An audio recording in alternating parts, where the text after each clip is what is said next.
менен бір алынбаған өшің бар ма, или менде нең бар деймін да. Мен моменте, смотри, моменте айтылды ол сөз, эмоцияменен шығып кетті. Ол кезде мен оның Оразғалидың ата-анасынан кешірім сұраған болатынмын. Бірақ сен де осы жерде отырып очко жинағаудан басқа ештеңені білмейсің да, постоянно өтірікке очко жинап, олай айтуды қойыңдаршы, былай сөйтіп. Зачем олай 200-ді керек? Ол очко 200-ді емес. Балауса ханым қазір мына мен эфирда былай айтып жатыр ғой, қарсы пікір айтып жатыр, постоянно қарсы пікір айтады да. А бірақ өмірден кейін Гүлеке қалайсың?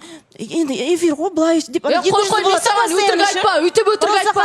Мен саған эфир деп айтпағанмын. Сабыр, айтып алыңызшы. Өткенде тоже айтып қалды, мысалы үшін Жасмина мен екеуі соншама бір-біріне ауыр пікірлер айтқан болатын. Бірақ ана жақта тұрып екеуі бір-бірімен күліп сөйлескен. Сол кезде тоже ортаға шықты ғой. Негізі Аиданың 200-дігі бар, лицемерка деп біреуге айтқаннан гөрі өзің сен лицемеркасың. Сен өткен бұрында айтқан Pick Me Pro Max деген сөзім саған қатты тиіп кетіп, әлі сол өшін сақтап қалдың ба? Хорошо, жарайды. Мен сен үшін лицемерка бола салайын, бірақ та сен қазір эфирға тоқтай тұршы енді, мен сен тыңдадым ғой. Вообще сен пікіріңді, ойыңда қызық емес. Маған қарай вообще сөйлемей қой, сен ойыңда пікіріңді қызық емес. Гүлнұр, өзіңіз айтарыңызды айтып алдыңыз, енді тыңдамайсыз ба?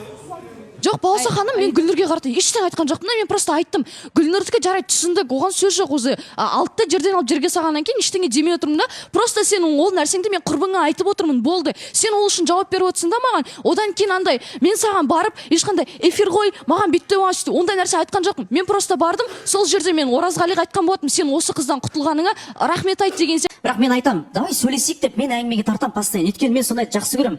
Ара қатынаста әңгіме болмаса, ол нәрсе өрбімейді деген сияқты ғой. Мен постоянно айтам Аягөзге, Аягөз жан машин, бәрі дұрыс па? Өзің айтшы мысалы. Мен сенен сұраймын, ара қатынас дұрыс па деген сияқты мен өзіме уже сәл неуверенность болып жүр Балауса ханым, шыны керек. Сөйлесу бар ма, Аягөз, араларыңызда? Сөйлесу бар, бірақ одно и то же, да, Балауса ханым? Одно и то же нәрседе адам шаршатады ғой кішкене. Сіздің айтып тұрғаныңыз нақты кездесу, я бір жерге барып келу, мен оның машинаң жоқ, мен ойбай таксимен жүрмеймін, ойбай мен автобуспен жүрмеймін деп тұрған жоқпын. Балауса ханым, мен бағана бұл жайда қалып қойдым, мен айта салайыншы. Бұл жай сіз маған олай сомневаться етпей қойыңыз. Мен өзім үйде жақсы семьяда өскен адаммын. Шүкір, әке шешем менің аузымнан не шығады соның бәрін маған алып беріп, мені аялап өсірген да. Мен ондай ақшаға видео түсірілетін, подаркаға видео түсірілетін қыз емеспін. Егер де мен сондайға берілетін қыз болсам, мен мына жерде отырып талаптарымды айтып, менде отыратын 5 миллион, 8 миллион деп ше. Просто мен оны түсіру мақсатында айтып отырған жоқпын Аягөзге.